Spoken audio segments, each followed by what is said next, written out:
How is it going, everybody? This is Sean Barnes. I want to welcome you to the Way of the Wolf. We've got a very special guest and very special episode today. We are actually recording at Nitro Dave's nitrous outlet.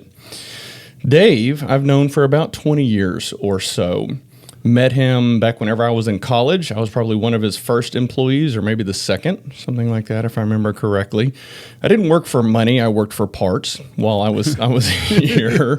But Dave, I'm looking forward to having this conversation and giving you the opportunity to share with all the listeners your story and talk about this incredible company that you have built over the years. So, Dave, welcome to the show. Hey, thanks for having me. All right, good deal. So, talk to the listeners. Tell us, who is Nitro Dave?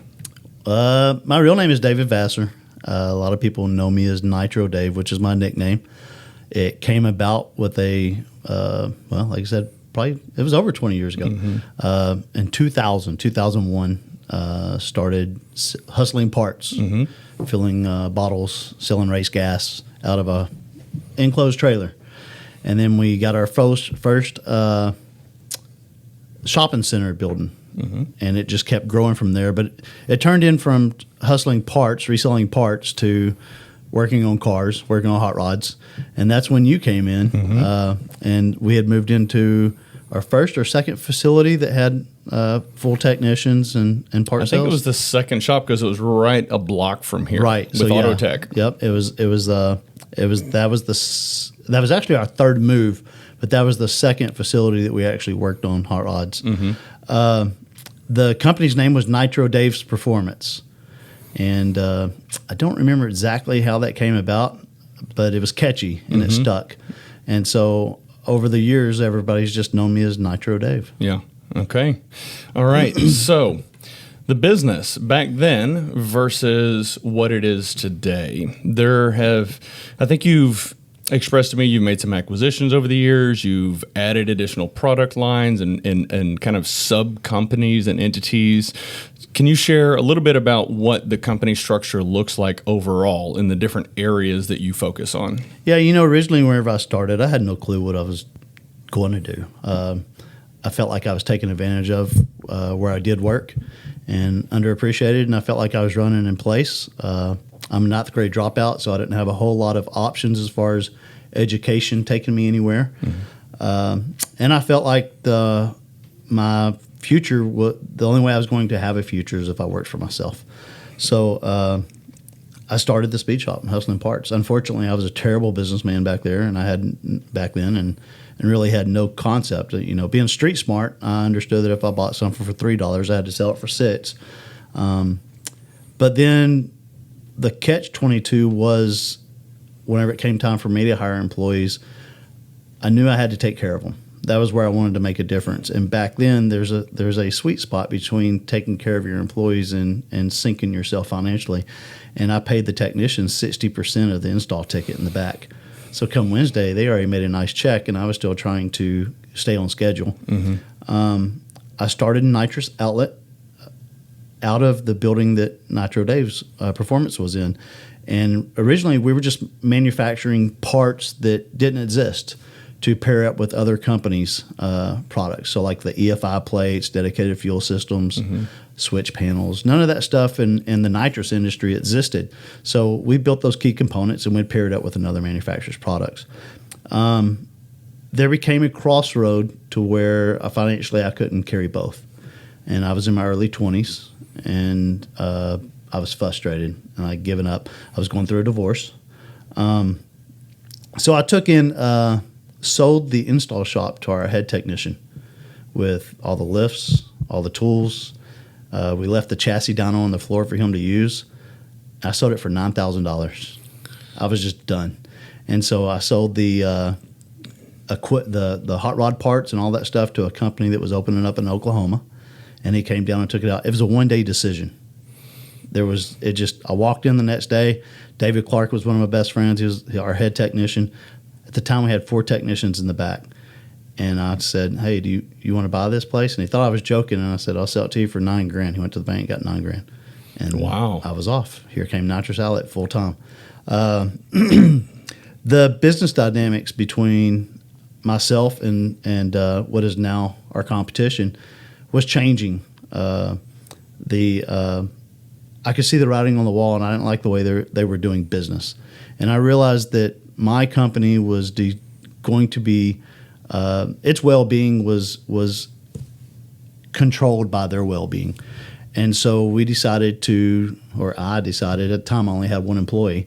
And so that was actually after you, because I peeled off the speed shop and I bought a house and gutted it, and I turned the front bedroom into the phone room, and I turned the garage into the shipping room and parts, and then I had a big enclosed trailer built, and it held all the parts. So I had one employee at the time, and we would package up the product. We run out there, we'd take the order, we'd run out there and package it up, ship it, and then go back and jump on the phone again. And at the time, I really didn't know where the future was going to go. All those years of building the speed shop and then going into that financially was a struggle, and that was one burden on my marriage. It takes a lot of sacrifice that not everybody's in to give.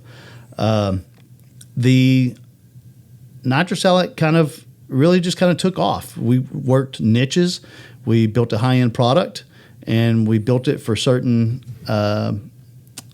areas of the market, whether it's late model Dodge, late model GM, EFI, Ford. And we went about it from a different tactic. We built a quality product, and we pushed customer service.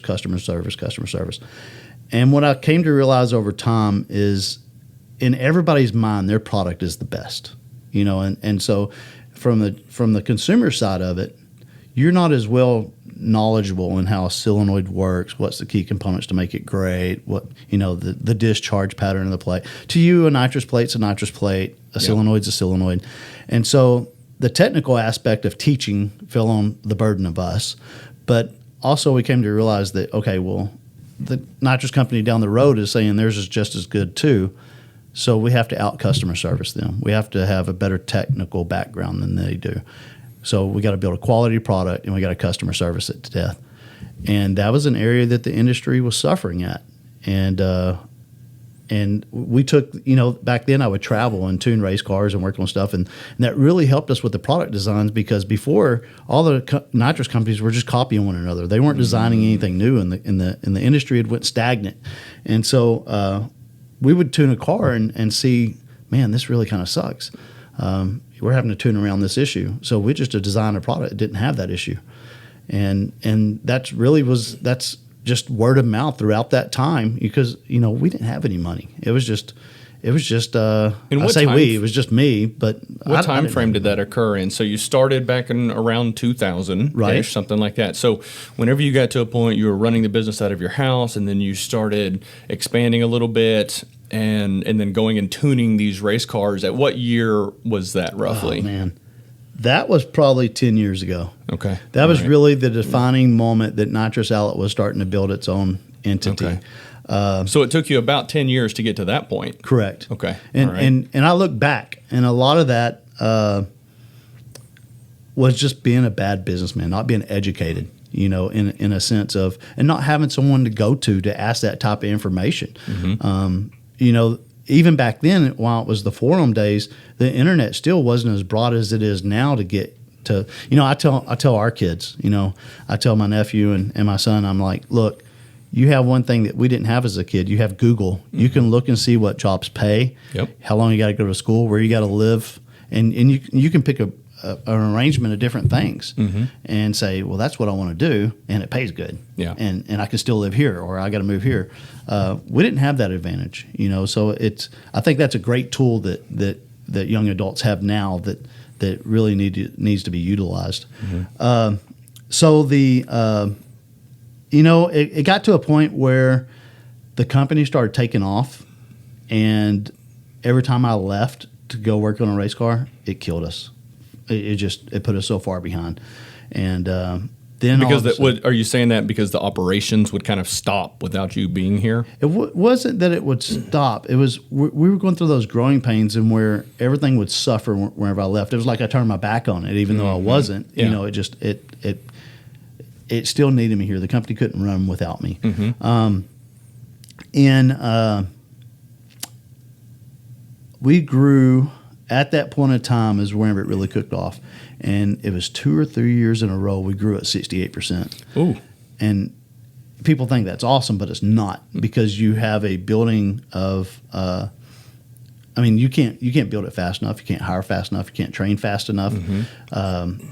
Because of it, the part numbering structure, instructions, all those things that go together to help make a key component were thrown together. And so while the component was awesome, the instructions were absolutely terrible. The pictures were terrible. Everything was just get it out, build a good product, get it out, take care of the demand. And that came back to bite us years later. And so we've been in this building now 6 years. Okay. This was our 11th move. Wow. From the time that the performance company started to now.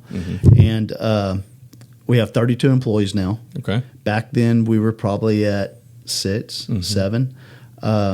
We have spent the last 3 or 4 years rebuilding what we did then. So that's interesting. And a lot of small businesses, they just, the thought of rapid growth like that excites them to no end. But based on what you're sharing, there's kind of a reality check that has to occur, because when you're in this frantic state and building your business up as fast as possible to meet customer demand, get product out the door, you make mistakes along the way inevitably. Right. You're bleeding out. You are. You're bleeding out financially because you're wasteful. You're burning employees out because there's no structure. And so you're taking good employees and you're turning them bad because of the environment that you put them in. Yeah. And then you're hiring some that you should have just never hired. And then I have a bad habit of wanting to fix people, which has a lot to do with my past. So I want to interject here real quick. I wouldn't say that that's a bad habit. Right. I think that's an admirable trait and something that I myself am very passionate about. Not so much fixing people, but helping people find the path and helping them maybe achieve the things that they're meant to achieve. Right. However, it is important for you to know when to draw that line and say, okay, you know what, I've done everything I can, and whether they're toxic to the corporation or their teammates or whatever that may be, that's the challenge that I've struggled with over the years. And I still do it at certain points. But as a leader, I think it's important for us to be able to recognize that, have that level of self-awareness and know, okay, this is something that I struggle with. So lean on somebody else on the team to say, hey, check me here. Right. Am I going too far down this path? Do I need to get my head right and make a different decision? That's the advantage of growing wherever you have a management team, which we have now. Because, back then it was just me. Yeah. Whether I made the right choice or the bad choice, that's the route we were going. And I would tend to give some people chance after chance after chance that I should have let go. And then some we gave great chances and they're still here. Yeah. It has its purpose, but those were the things that kind of held us back. Yeah. And after we came in and started rebuilding and creating structure, I didn't realize at the time structure is so important. It's important to the health of the company. It's important to the health of your employees. Turnover is what kills a company. Yeah. And so I've seen a lot of business owners that, they throw their chest out there and they're me. And I didn't want to be that. And so that's the reason, back in the day, everything was Nitro Dave's. And then I removed the Nitro Dave name from our logo. And the reason why is because I was trying to send a message to our employees that this company is not me, it's us. And that was a key component. Yeah, I'd like to say something there also, because I remember when that occurred, and I can think back to all the years of everybody picking up the phone and, can I talk to Dave? Can I talk to Dave? Can I talk to Dave? And, well, Dave's not available. He said, okay, well, I'll wait for Dave. And people wouldn't have a conversation with your salesperson because, no, I want Dave. Right. And so seeing you make that transition and it didn't even hit me until you just said that, as far as taking your name out of the business name. But that makes sense. I get it. What's funny is we still get guys that call, and they will go. I'm talking. My team will take care of them all the way to the end and tell them 5 or 6 times, "My name's not Dave. It's Sage. My name is Sage. My name is Sage."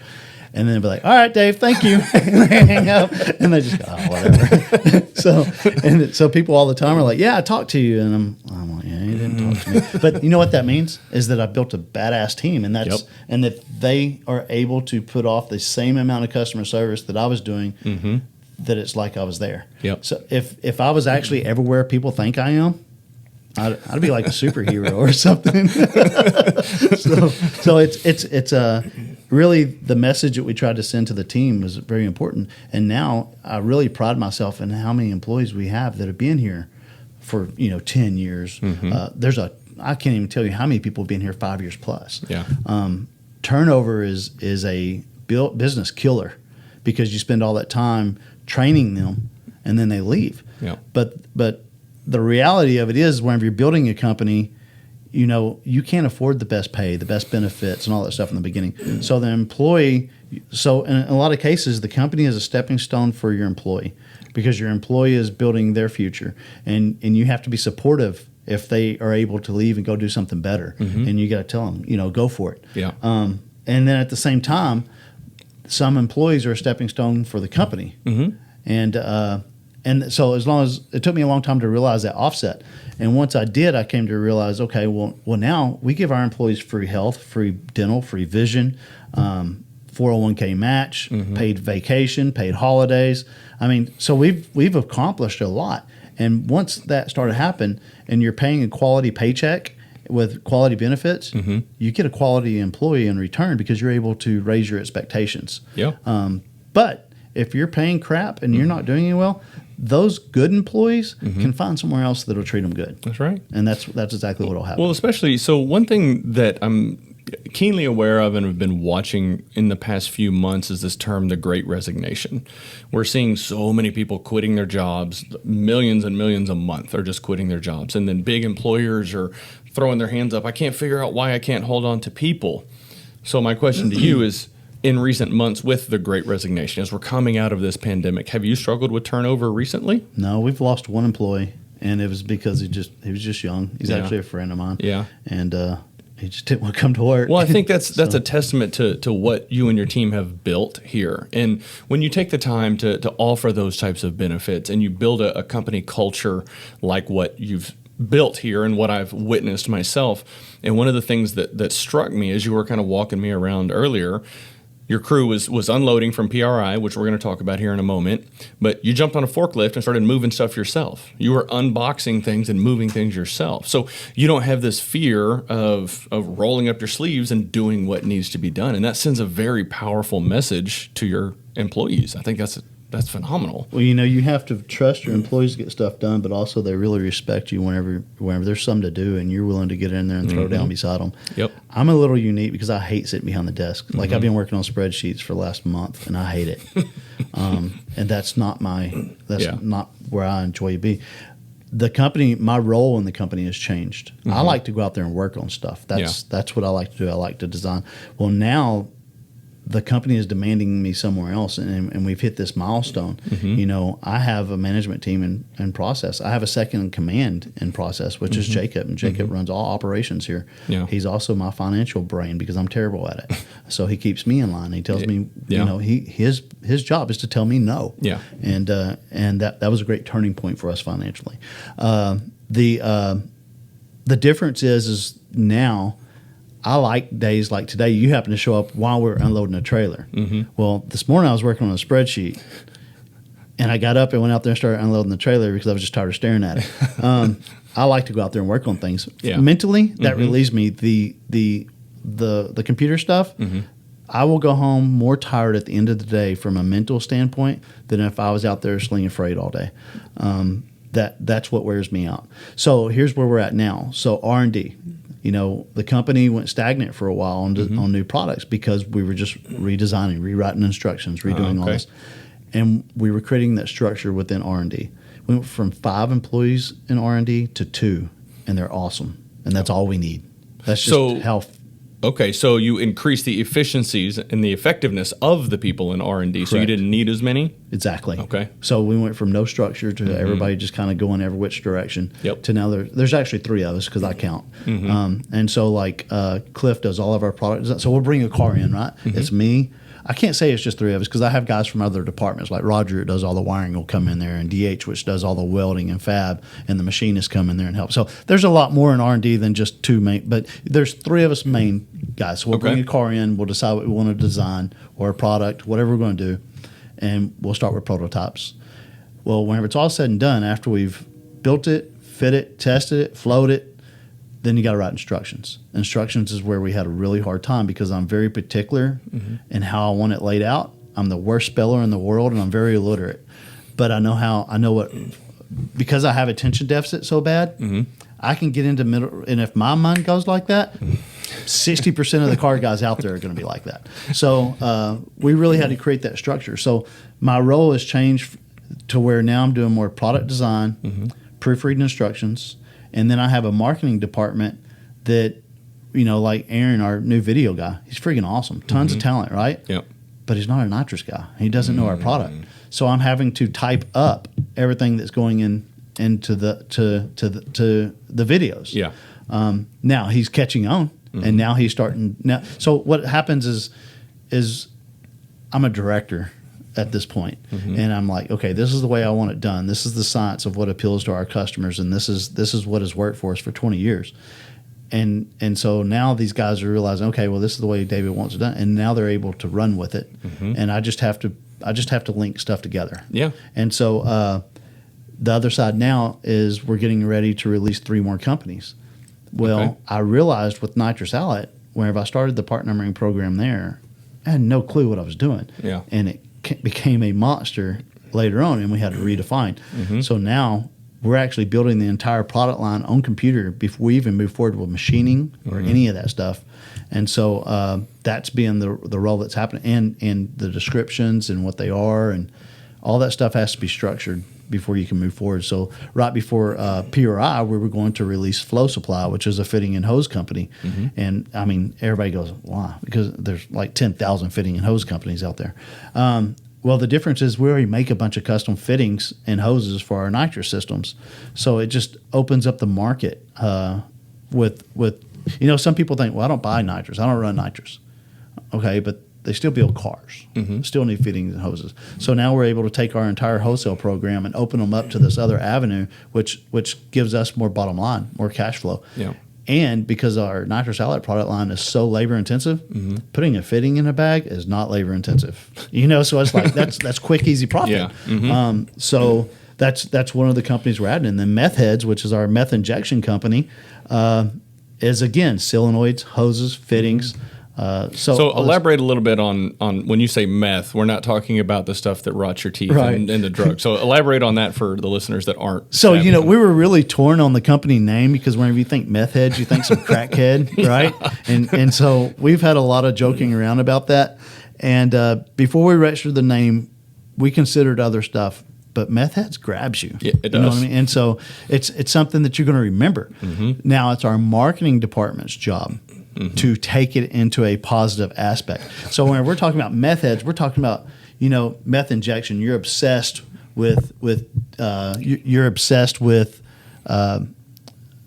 meth injection on your car. Your blower, your turbo car, or whatever it may be.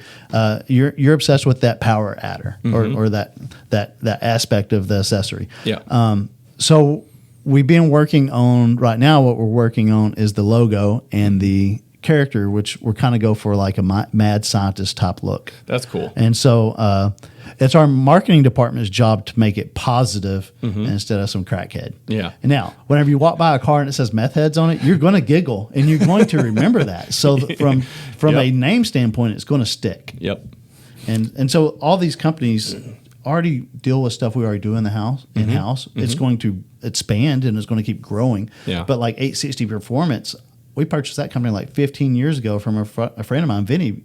We purchased it for 4 main products that he made and moved into the nitrous outlet line. So it's just been kind of sitting stagnant. Where now we're building, Holley and Fuel Tech screen mounts, battery mounts, everything that has to do with metal fabrication and performance products is falling underneath the 860 name. Okay. So we're tackling a lot in 2022. The difference now is we have the financial footing and the structure. The structure is what, once we develop structure with Nitrous Outlet, the financial security came behind it. Before that, I never could get a grab on it. And we struggled. And really the defining moment was realizing I couldn't do everything and I had to put people that were better at certain things in place and remove myself from it. Because, like the worst thing that this company can have is me on the phone, because I give everything away. And so they flat out told me, like, stay off phones, because I'll be taking a credit card and be like, no, I can do better than that, and I mean, you have a margin for a reason, and you can't grow, and you can't, the health of the company cannot continue to improve if you're not making that margin. Mm-hmm. And that was just one of those things that we had to remove me from. Yeah. And it was a smart thing to do. Probably a smart thing for the business. And there's walls. Everybody always goes, well, like I have our own little hot rods, and they're not the fastest. They're not the best. And everybody goes, well, why don't you go get that? Well, I've seen so many businesses go out of business from putting their money in cars that they couldn't afford to do. Yeah. So our team has a budget, and I'm allowed to do what I can within that budget. And other than that, it just sits on the side of the shop. Yeah. And so it keeps my hands off of it. And, That's good. And it keeps us honest. And because of that, we're able to do things like we just bought 15 acres to build a new facility. Mm-hmm. We paid this building off in 5 years. Okay. So it's like all these different aspects are coming in. And if I were really putting a bunch of money into our race cars, it would never happen. Yeah. And so while it is good advertising, at the end of the day, you have to be aware of how much are you investing in. Are you really seeing a return on that advertising when it's really just a toy? Right. It's a mix of both. Yeah. So here's the reality: is our customers do the best advertising for us. Okay. We have built so many relationships. If you look at all the records that our product holds and all the classes that they're winning, and just different aspects of what's going on within the industry, that's really about relationships. Yeah. And so that's very important. Having our own hot rods to go do stuff is another great source of advertising. But the truth is I may win one or two races. Like last year, I won one. I got lucky. So the truth is, my cars will never be at the front of the pack. Do I want them to? Yes. Is it great advertisement for us and for the people that we work with? Yes, because I'm out in front of everybody, and we have a lot of those relationships. But I'm also very adamant that whenever I show up to a racetrack, if I have a customer that needs something, mine's going in the trailer. And that's so what's happened over the last 2 years is that I have buddies that go with me and they take care of the car. In Georgia, we had hell this last trip. We had the heads off of it twice. We ripped the oil pan off of it. Off of your car? Yeah. Okay. We could not get a grab on it. On the Camaro or the truck? The Camaro. Okay.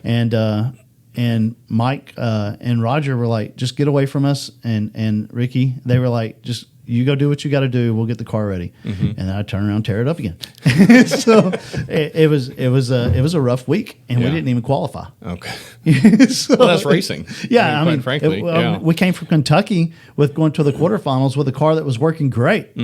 And we unloaded it there, and the fuel pump went out first pass, and it just tore it up, and it was just, we never could get a grab on it. The track kept changing, and that's racing. Yeah. But, that's also fun. Anybody that follows me knows I make fun of myself a lot on social media because I do a lot of stupid stuff. And I thought after 11 years of not driving a fast car, I was just going to climb back in the seat. And the truth was I was scared of it. So what's the car run? The fastest the car has been is a 482, which in a class 145, I think. That's moving. But we haven't even leaned on it yet, because I kept doing really stupid stuff trying to drive it. Like if people, there was one time I stayed on the rev limiter, top of the track for a second and a half, and torch stopped the motor because I was so excited I finally drove through the wheelie instead of letting out.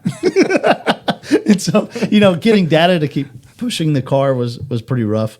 But it was a lot of fun. And so people would always say, why don't you put somebody else in the driver's seat? And I'm like, because this is my release. Yeah. Now this year, I'm really to the point where I don't have the butterflies no more. I'm starting to get a routine, and I want to be competitive. Yeah. So now we're trying to be competitive. Okay. And what's really cool about the school, about Orange Juice, is that Samtech sponsors the car. Okay. And the students build the motor. That's cool. And so I get to go teach there twice a year, just like a continuing education. And the relationship that I have with the school is just awesome. So I pay for parts, and the students do all the labor. And so, like, whenever we were in Georgia, Judson said every TV in that building was on Georgia, and those students were watching their work. Now, this last trip, I didn't represent them so well. But, You're like, damn it, Dave, you're tearing my motor up. but I did put their motor to test. I put it to work, that's for sure. And so we fixed it, but there's no doubt it needs a ring job. So I came back and I told the school, I said, hey, I'm just going to pull it apart and do the rings. And they're like, no, bring it to us. The students love working on this. Yeah. And so I got to get the motor out of it, and they're going to freshen the rings because they probably lost the retention in them. Okay. And we'll be ready to go again. Perfect. Fantastic. We'll be ready to tear something You break else it, up. they fix it. Exactly. It's kind of great. So that's actually a good segue into competition. You have some competitors in your space that have been around for many, many, many years, longer than you have. Yep. Where would you rank yourself in terms of, like, for me, there's like the top three that come to mind. There's Nitrous Outlet, there's Nitrous Express, and NOS. Is that still a thing? Man. Yes and no. Okay. Really, it's Nitrous Express and us. Okay. All right. We're kind of the two main. I think it's safe to say that Holly has kind of taken NOS more into energy drinks. Okay. And stuff like that. But Okay. but in all reality, whenever you're owned by a big corporation, you have to do what makes financial sense. Yeah. And Nitrous requires, in order to be as competitive as we are, you got to be really customer service oriented, very technical aspect. And the truth is, Holly is so awesome with all their electronics and their Dominator system and so many other avenues of income that kind of just fell to the back burner. Yeah. And so that really kind of opened the door up for people like me. Yeah. And so in our company, it's safe to say that Nitrous Express is our main competitor. I think we way outshine them. If you look in the racing industry, you see more Nitrous Outlet stuff now than you will them. I really believe it's because of the employees we have, the customer service standpoint, the technical. I tell people all the time, call over there and ask them a real technical question, and then call my guys and drill them with some technical questions. Yeah. That's the difference. And we're everywhere, And Rudy's been really good at getting us into drifting, racing boats, power sports. So how do you view Nitrous Express? I mean, they're kind of the clear competitor for you. Whenever you think about new products that you're going to release, do you think about, oh, well, NX has got this, I've got to beat that? Or are you just saying, hey, here's what I've got, it's already better than them, I'm just going to make my product even better, or our product even better? Like, I'm just curious to see where your head is at in terms of how do you view competition in terms of your business performance versus theirs? So I think that it's probably been 6 or 7 years ago was a turning point, because I used to pay attention to what all the other companies were doing, and I don't no more. Yeah. To be honest with you, paying attention to them and allowing certain people to pull you in takes your mind off of what you're doing. And it's hard to be the leader if you're paying attention to what somebody else is doing. Are we aware of what's going on around us? Yes, but not as much as we used to be, because we don't care anymore. We found our groove, and we do what we're doing, and it's paid off. And I really couldn't tell you what they're doing, what they're not doing. Whenever I see them out, I always tell them hi, shake their hand. There was times where we all butted heads. There was times to where I was best friends with a lot of their employees, and we would cook hamburgers and hang out, and then again, I told you the dynamics changed, and we don't have that same relationship, but we're professional. But at the end of the day, we both want to run each other in the ground. You know what I mean? I'm like, and that's competition.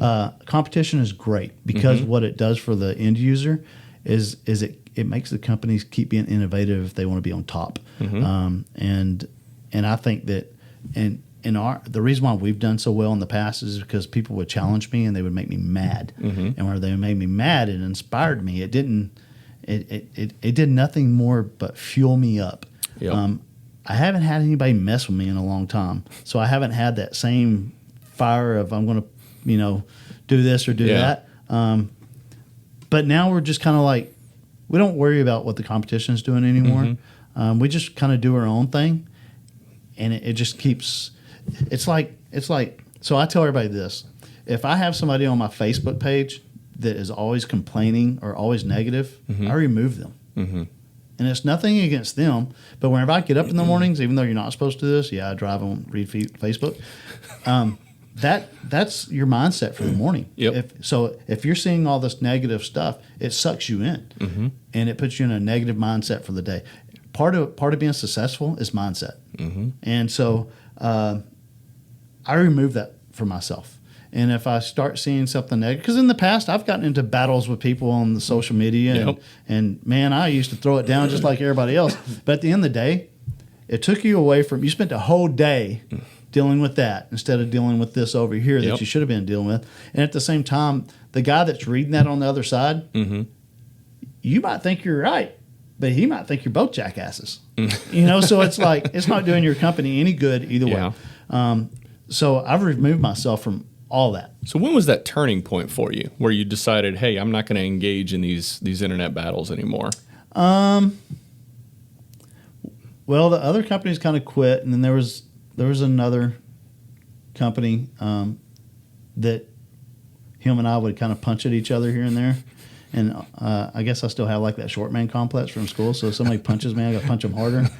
And we kind of made up whenever I got burned. He called me and told me they were thinking about me, and he called me at the hospital, and it was like a really big thing to do. And him and I haven't jacked with each other since. We're just kind of doing our own things, and it's being great. But that was probably 3 years ago. And so while those battles kind of slowed down because people just weren't messing with me anymore, I think in the long run it kind of made us all better. Yeah.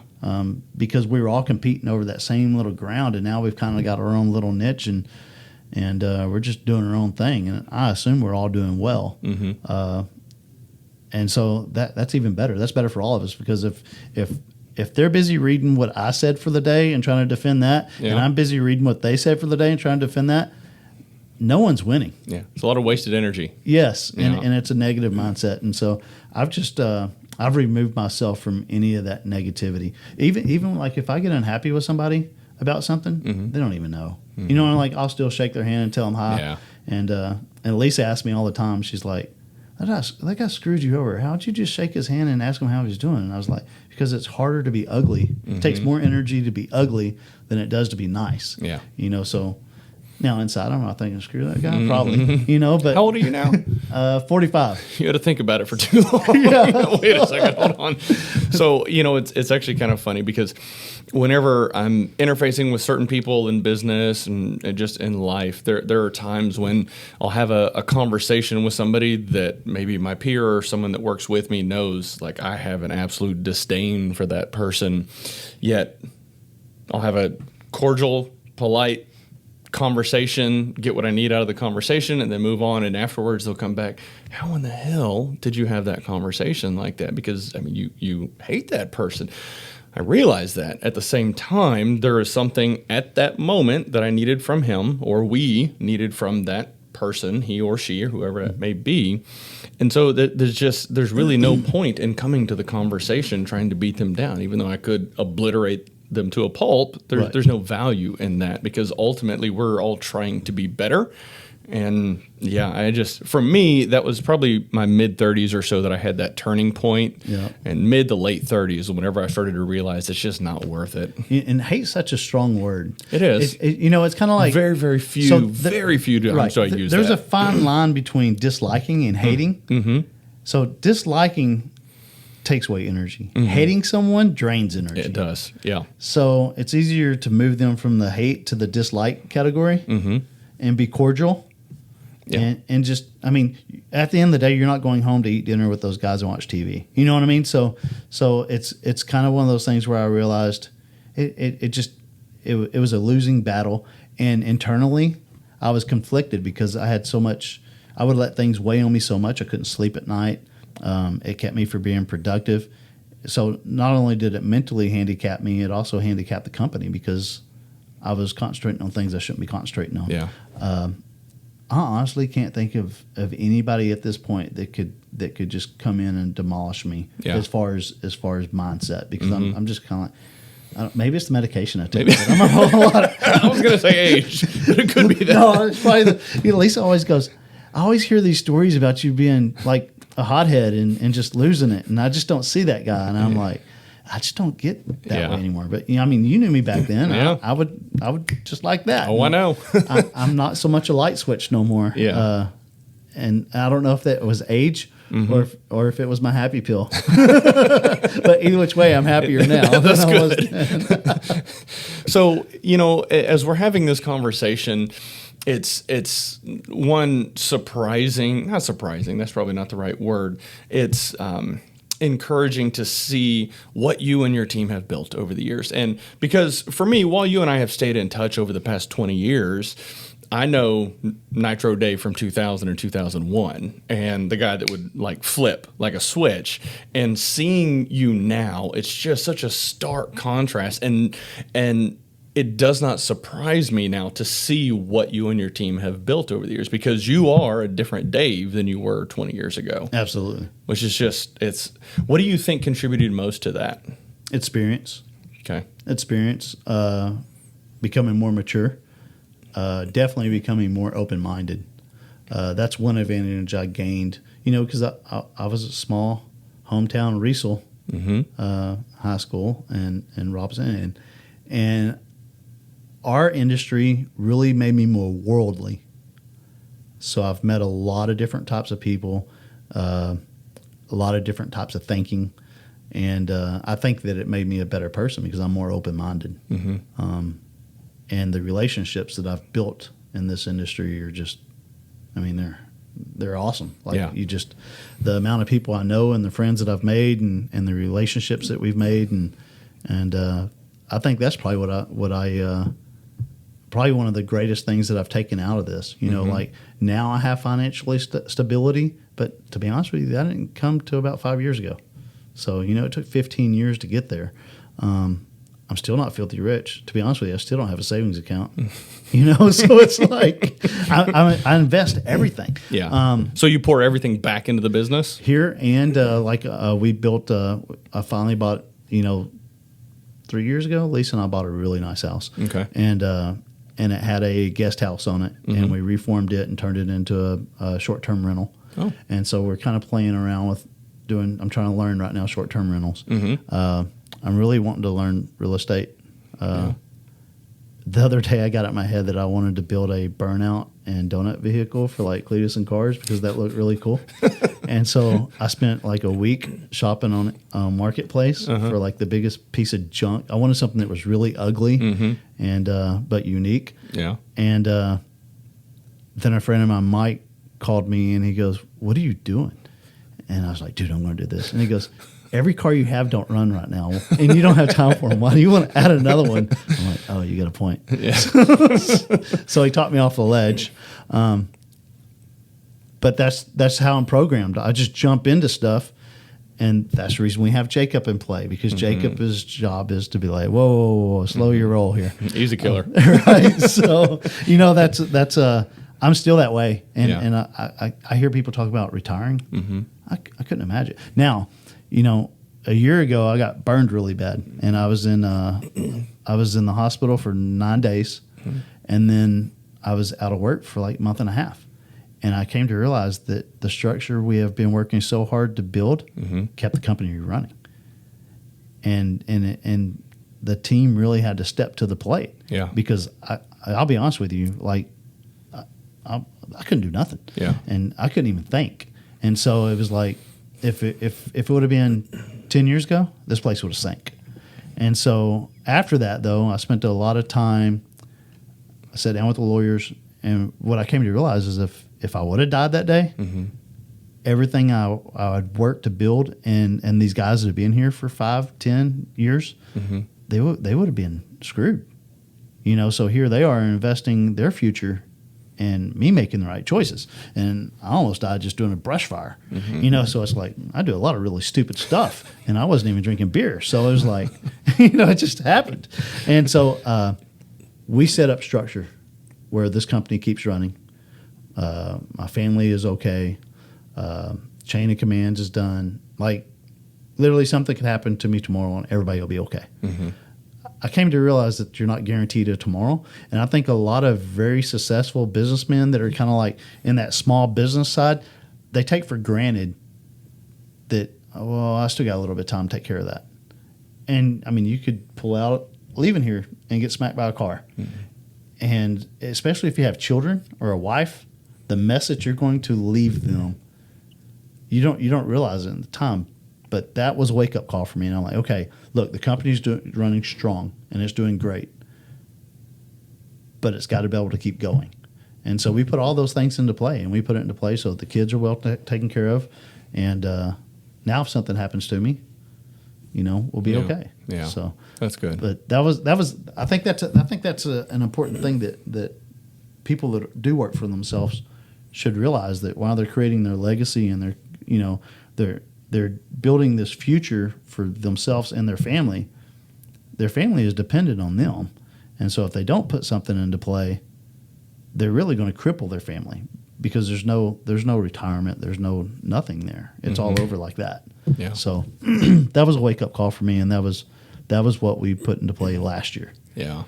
It's interesting how when someone has a near-death experience, I'm flashing back to, I had Tony Watley on the show a few months ago, and I'm not sure if you're aware, but he was racing a friend's Viper, or it was a shop car, I think it was, and broke a rear tie rod or something at 130, and car went sideways, smacked a wall. This was probably 5 or 6 years ago.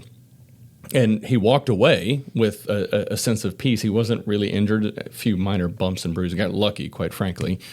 But that completely changed the trajectory of his career and life. He started thinking to himself, okay, if I would have died, how would I have been remembered? Am I just, okay, well, at his funeral, he was thinking, okay, well, he really nice guy, had cool cars. Right.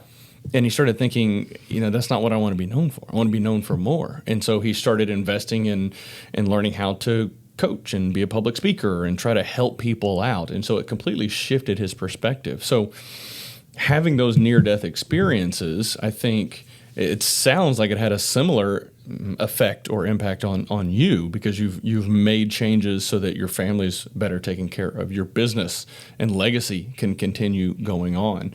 And I wish that, I'm not wishing that people would have near-death experiences so that they have that mindset, but I think, I appreciate you sharing that story so that you can raise that awareness, and people think, oh, God, maybe I should start thinking about this a little bit differently, especially entrepreneurs that have a small business and maybe they have 10 to 32 employees out here.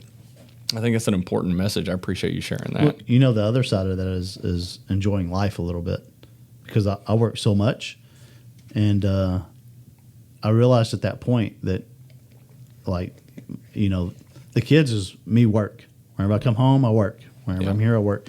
So I haven't done a good job of what I said, but I have stepped back a little bit. You have to have a happy mix. Yeah. But you got to be able to step back a little bit and take some time off. And that's hard, because even Thanksgiving. Yeah. We're halfway through Thanksgiving, and I was freaking going nuts. I wanted to go to work. That's just, I'm thinking about all the stuff I could be doing here. Yeah. But if you think about it, Ty's 16, and that's Lisa's son, which, I'm engaged now, so I'm getting married next year. Congratulations. So, yeah, thank you. So that's I tell everybody he's my son. And he's 16, and then, of course, I have Harper, which is my 8-year-old, and she's a spitting image of me, but she acts more like my sister, which is bad. And so anyways, those kids don't realize, whenever you're working all the time, they don't realize that you got to give them time. You got to spend time with them. Yeah. And so that's kind of where I'm like, okay, if I would have died that day, all Harper would have remembered is my dad worked all the time. Yeah. I'm like, okay, well, that's not the way I want that. It's not ideal. No, not at all. So over the past 20 years and through this journey of building the nitrous outlet, and then all of these new companies that you and your team are launching, you've had some changes in yourself along the way, a lot of changes, I would say. And one thing that stands out to me as you and I are talking about this is the first really 10 years or maybe almost 15 years, you had this mindset of just an absolute workhorse, just crush it. And it got you to a certain point, Right. in terms of the stability of the business and the success of the business. And once you came to realize the importance of investing in your team and building your team and creating that structure so that the business can scale, that was probably the most significant turning point that didn't happen overnight, clearly, but a significant turning point for you. What would you say is probably the biggest lesson that you've learned on this journey? That your biggest investment is people. It really is. Like at the end of the day, if you were to take and look at our sheets, our balance sheets or profit and loss or whatever, your biggest expense is payroll. And that's a good expense if you utilize it correctly. All the other stuff is you hear a lot of business employees say, well, that person's replaceable. And the truth of that matter is in a sense, everybody's replaceable. At what expense, though? You know what I mean? Like to retrain, to recreate that knowledge of within your company, and especially when you find somebody that actually just shows up and has a great attitude and they like their job, that's hard to find. And so the difference is we spend, like we just came out of Christmas. I mean, we gave $16,000 in Christmas bonuses to our employees. I mean, we do that. And so what we did all year is all the credit card points, we let them build up. And then, bam, pay bills with that for that. And then here's our Christmas bonuses. So there's always a way to move stuff around to make sure that your employees are rewarded. And they appreciate that. And they notice it. I think it's easier to go to work for somewhere where you feel appreciated and you're rewarded, instead of the thought process of, I give these guys an hourly pay, they should just come in and do their job. That's not the reality of the world we live in. And so you can have two different types of employees. You can have the guy that just shows up for a paycheck, or you can have the guy that enjoys being there. And I promise you, that guy that enjoys being there and has his heart and soul into it, he's going to run circles around the other guy. And so it's a give and take relationship. But also, I don't want to work beside somebody that's got a negative attitude. I've had those in here. That was actually 3 years ago. I mean, I came in one day and was like, look, everybody had a list of them. Everybody's got a bad attitude. I want them gone. And they were great employees. Let me back up a minute. They were very talented employees, but they were poisonous. And we ran them out. And you walk through here now, a complete different atmosphere. Where if you're the owner of the company and you don't want to go to work, that's a problem. Yeah. And so we made those changes. And that was, dude, that was like, it's weird because all these years, like I look at all these different turning points and hurdles that we've went through and lessons. Everything's a lesson. And you look at it, and I don't think there's a college in the world that could teach you that. Like college is great at prepping you for using your mind, learning. I think it's great at teaching you how to memorize things. Correct. And how to socialize with people. Right. But when it comes to the real world, I'm not really sure that there's a tremendous amount of value in terms of you get out of college, maybe you graduate with honors, but then all of a sudden you step into a job and you got to start at the bottom. Yeah. Maybe you get a parachute into some mid-level management, but you don't really have an understanding of how to lead people or how that business operates or anything like that. So you're kind of starting at a deficit from the people who just stepped right out of college or stepped out of a trade school or something like that and just thrust themselves into the business and understanding the business and people and operations. So that's where I have a problem. Business school. What'd you go to college for? Oh, business degree. And you're like, okay. Well, the problem with that is in high school and earlier on, we are programmed that you got to go to college, right? Got to go to college, got to go to college, got to go to college. Doesn't matter what it's for, but you got to go to college. Yeah. So then you get all these people that leave high school with no real clue what they want to do with their future, which, I mean, at that age, I was just, where am I going to party at Friday night? So it's like, they go to college and they dig this huge college debt for the basics. And they still don't know what they want to do. Yeah. So they get another degree. Some people land a good job. And it seems to me like, I'm not putting down college. But it seems to me like the guys that went into college with a plan are the ones that did well. They didn't overdig their budget. Yeah. And they had okay, well, I need this education, and this is the route I'm going to go with my life for work or whatever it is. A lot of people just went to college because they were told they had to, and they never had a plan, and now they got a ton of debt, and they're working for very little pay at some crappy job, and they're unhappy. And that's the reality. So my nephew and my son are prime examples. They're not college material. I don't mean that to put them down, but like they're not going to go to college. Now, technical school, absolutely. Yep. And so, I have two guys that worked for us that went to school, and you know them both, and they went to school for instrumentation. Okay. One guy went from the engineering side of it to sit behind the desk and design, and the other guy went to the plant working on stuff. The guy that sits behind the desk started off making about $10 more an hour than the guy that started there. It was a 2-year to 3-year program, and keep in mind this was 15 years ago. The one that was working in the plant started at $25 an hour. And it's like okay, he put himself through school, but they had a plan, and so they don't have all this huge school debt, and they're happy, and they're always going to be needed. So it's like, I tell my nephew and I tell my son, I'm like, look, you don't have to go to college, but you do have to have a plan. Otherwise, you're not going to make anything. Yeah. And you're going to struggle your entire life. So come out of this with a plan, and know what you want to do, and go get it done. And so like that's what I push for. Yeah. I wouldn't be in college material. Obviously, I didn't even finish high school, so obviously no college material. I used to think that college was a waste of time, but I realized from within our business, because of hiring people smarter than I am, they had to go get an education at what they're doing. So like Jacob's a fine example. He finished accounting school. Well, guess what? He's really good with money, and he runs all of our books here. Whenever we put those budgets into play and started doing all that stuff, the company became profitable because we were able to pinpoint where we were bleeding out and fix it. I could never make that happen. I tried over and over again. I could never do it.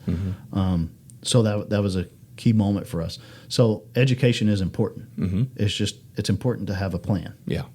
So that's, with me, I just got lucky. I tell our kids all the time, they're like, well, you didn't go to college. And I'm like, look, I got lucky. Well, I had an eye I've always had a work ethic. Because whenever I was 13, I worked job sites picking up wood and stuff. Because my uncles are contractors. Yeah. And they would take me to work. And then I dropped out in 9th grade. At the age of 17, I had my own apartment. And I was framing houses. And guess what? I knew I didn't want to do that. So it was like, all right, well, but I never knew what to do. I remember. So here's the thing. I want to interject there really quickly. You made a comment about being lucky. I would argue that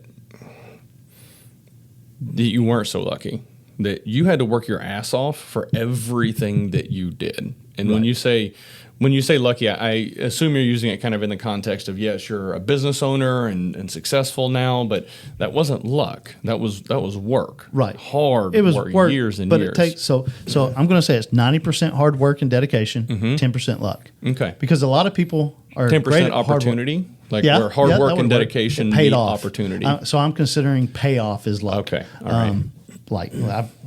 I could buy 10,000 lottery tickets and not win them. So I'm not that type of lucky.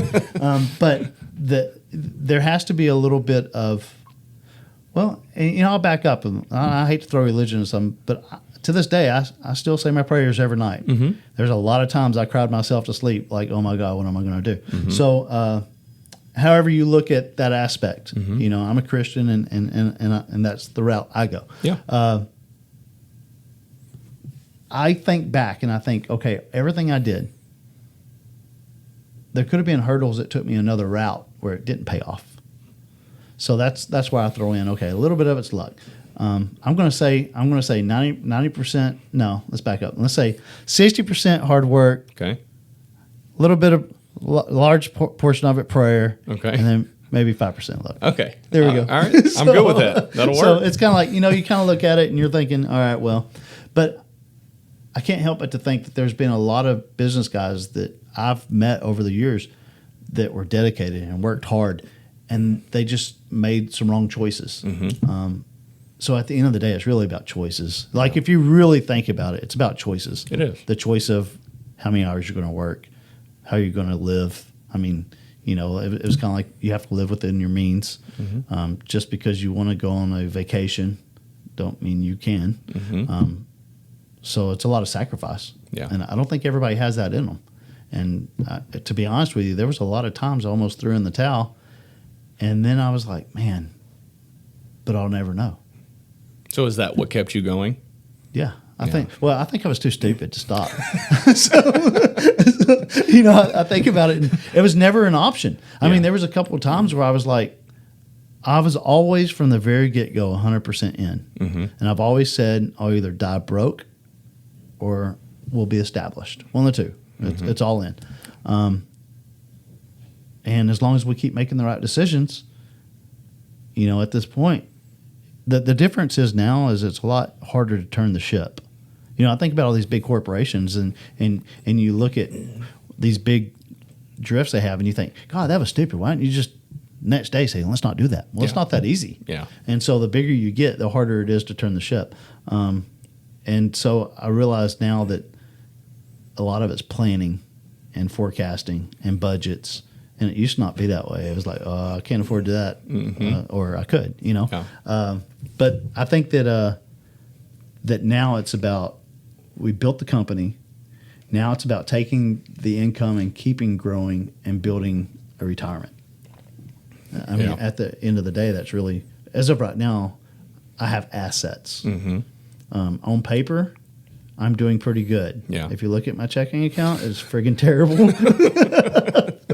So it's kind of like, all right, well, but you know, back the difference is now is like we decide we want to start a company. We don't have to go to the bank. Yeah. We have the money in the bank.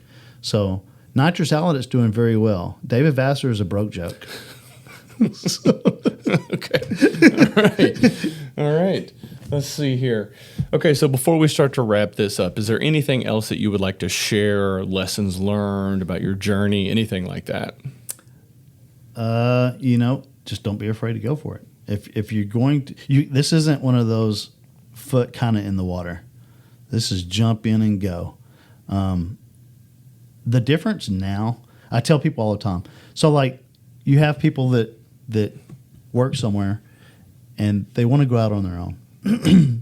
The difference of David Vasser now versus David Vasser whenever he was 19 years old is that now I have debt, kids, responsibilities, people, you know, leaning on me.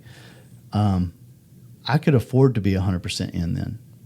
Now, I think if I had to start a company, I would have to work for someone else that had great pay and benefits and do it after hours until the point. This is the. You got two different types of business guys. You got the guys that have money to start with and guys that don't, right? The guys that don't have to be very educated. If you're younger, that's great. You got plenty of time to bounce back. I've bounced back 100 times. I couldn't bounce back as easy now. But I tell people all the time that are wanting to start their own thing, wait until it demands you full time. Don't force yourself into full time.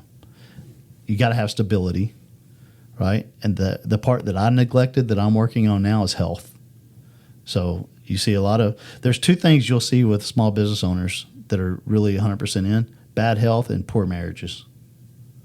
And really that's because you neglect everything but work.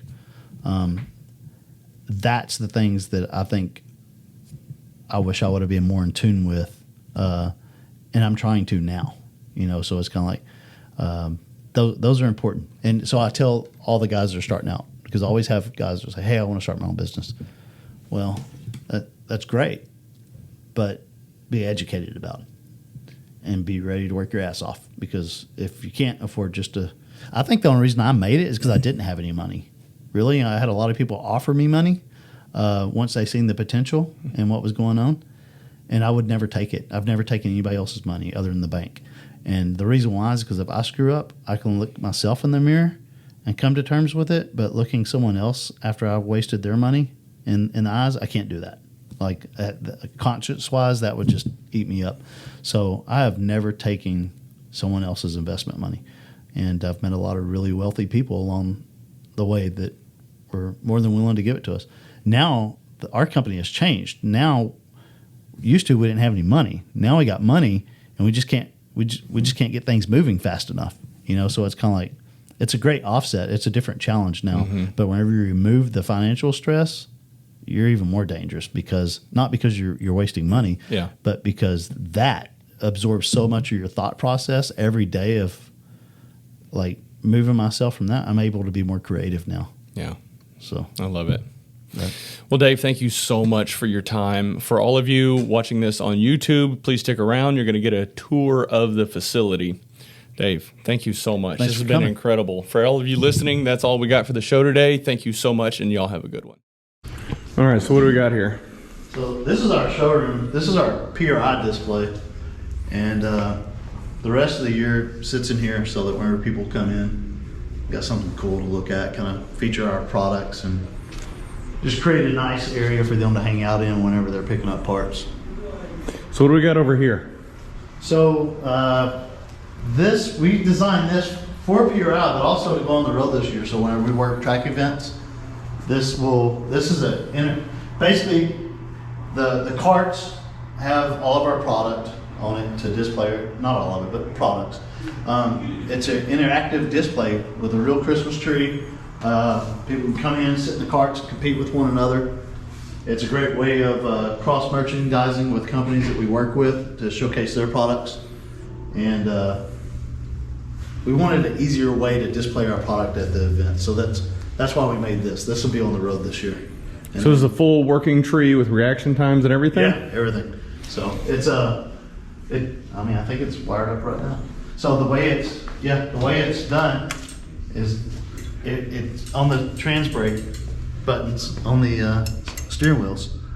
And so it's really cool in the aspect that not only is it showing our product, but you get to play on it. So during the year, whenever we're not at events, it'll sit in here, and then whenever we load up to go to the events, it's easier just to roll it in the trailer. I just got a little carried away.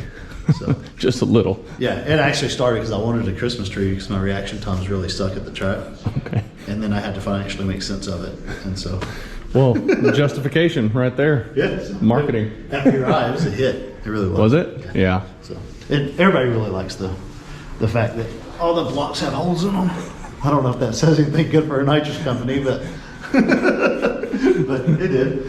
So I'll walk you through here and give you the tour.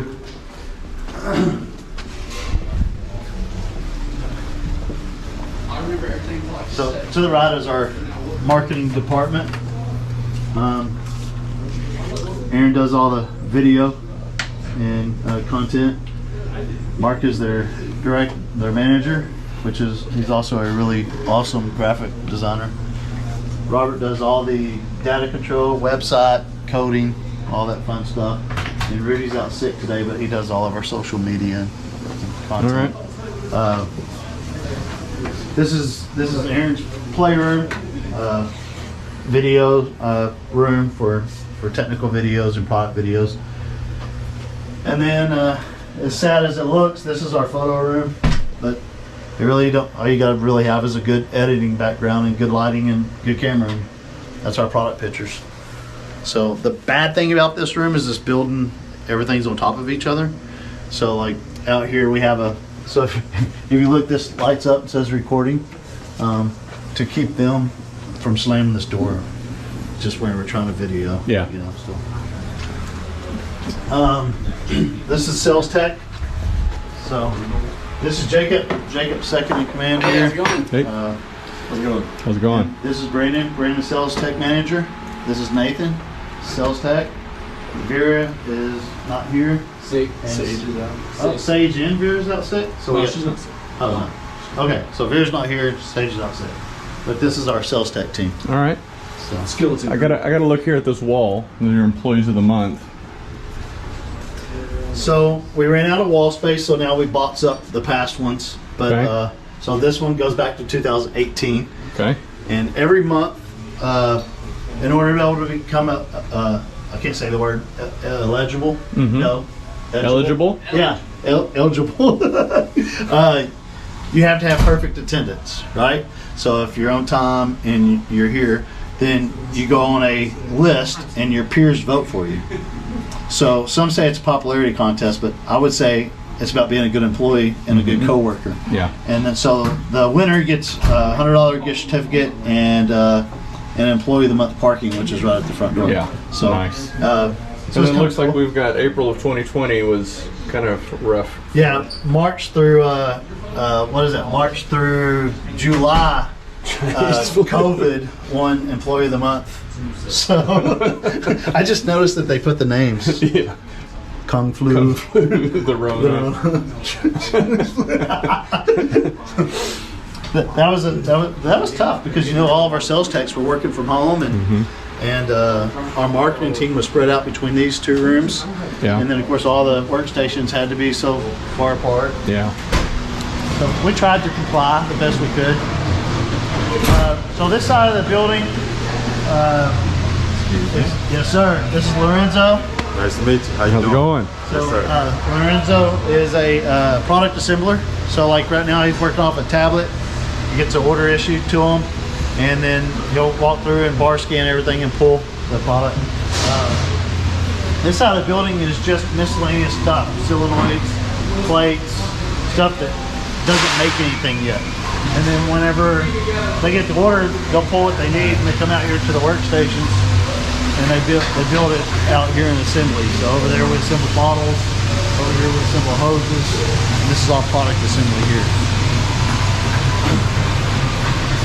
Now we have another Lorenzo over here, and he does all the hard lines or water vapor fluid kits, all of our plate systems. So all this stuff is hand bent.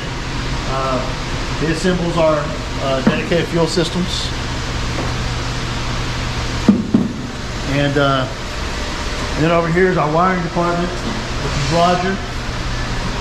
Roger has taken on the task this year of building plug-and-play harnesses for all these cars and making it marketable to where we can just sell them in volume.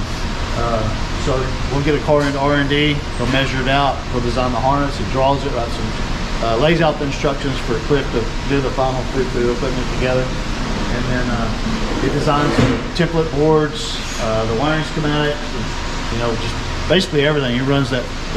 So we gave him the task probably 4 months ago, 5 months ago, of making this department profitable and turning it around, because I've been trying for a long time and we always tripped over something. So we're excited because January we're finally releasing this.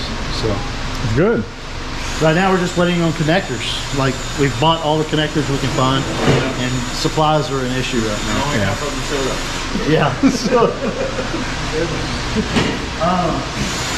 this is Kevin. Kevin's our warehouse manager, so he runs the show back here. He's got the most employees in the building. And then Mike, which is over there, is his supervisor. And so like as the orders come in, they're responsible for putting them together. And then Brandon isn't here today, but Brendan Jackson is our QC manager. And whenever he's not here, fills in. And so every aspect of whenever it goes to the computer, a certain step, it has to be QC'd. And then it'll get a final QC over here, where all these guys are feeding Cynthia. She's running around here somewhere.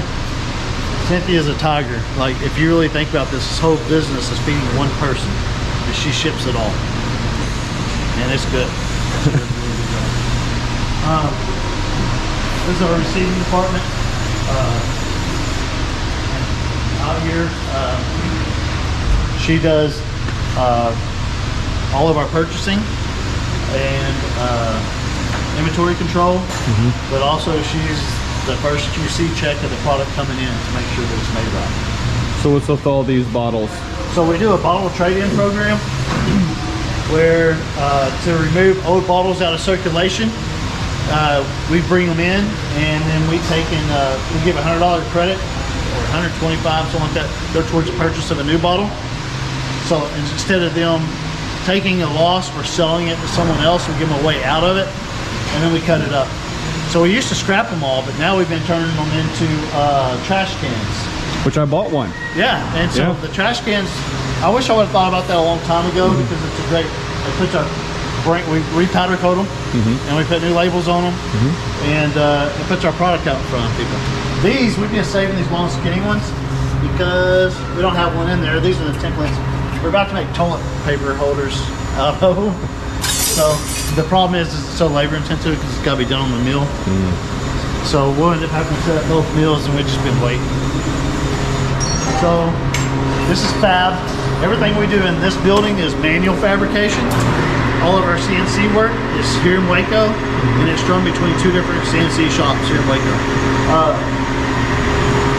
All of our switch panels, solenoid brackets, fuel cells, water tanks, all that type of stuff is laser cut here, and then they blank it down here and weld it over here. So CH, I don't know if he already left, but he does all the aluminum welding. It's really, earlier he said he wasn't real proud of this one, but he's really good at what he does. So it's a fuel cell? This one is for a C6, so this is the fuel cell for the dedicated fuel system for the fuel. This one that's a C5. So he builds all the fuel cells back here. Anything aluminum welding he does. Now over here, Gary and Cole, they do all the machining. So we convert carburetor intakes, EFI, direct port nozzle bungs, spray bars. We do a ton of blowers these days. So anything that has to be machined, lathe made. Is there a lot of late model stuff that you're doing? Yeah, it's a good mix, to be honest with you. Is it? Yeah, it's a lot of mix. Being December, a week before Christmas, this is kind of a downtime, so people are taking vacation. And this is normally the time we get really slow, but it's slacked off a little bit. We're still really busy though, so it's kind of weird. Then we'll go over here to R&D. So one thing that we talked about, just creating a good environment for the employees. If you notice, our warehouse is heated and AC. And it made a big difference in production and attitudes. It's not fun to work for. We got gnats and mosquitoes. This is R&D, and so in here, Cliff does all of our product design. So if we bring a new car in and design a product like this, is design these heating plates to bolt between the blower and the head. So this is a new product here. So everything starts in here as an idea, and then it goes through the process of design, and then it goes to the next step of machining and flowing. He also does all the laser programming and stuff like that. Over here, he does the programming for laser marking solenoids.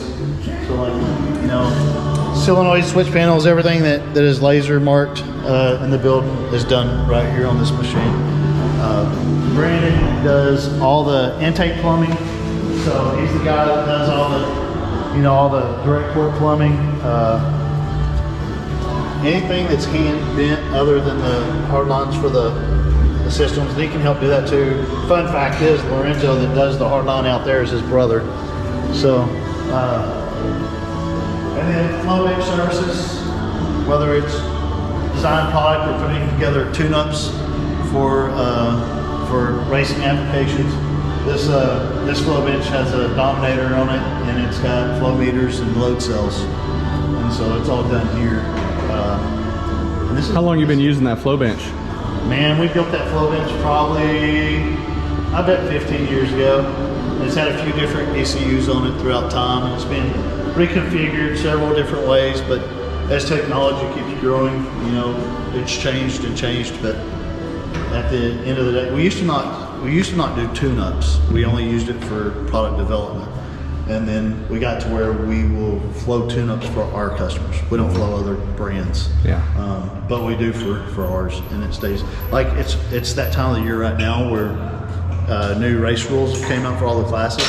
I'll spend 3 weeks on this thing, just looking for power within the rules. Wow. We do it every year. So right at January 1st, it's like boom, and I'll be stuck right there. So that kind of sums up the tour of Nitrous Outlet. It's very impressive to see how it's grown over the years, from just a few blocks from here being a tiny little shop where you worked on handful of cars and turning it into this. Hyper focused, being the best in the business whenever it comes to nitrous. Very impressive. Thank you. Appreciate the tour. Thank you, Dave. Thanks for coming. All right.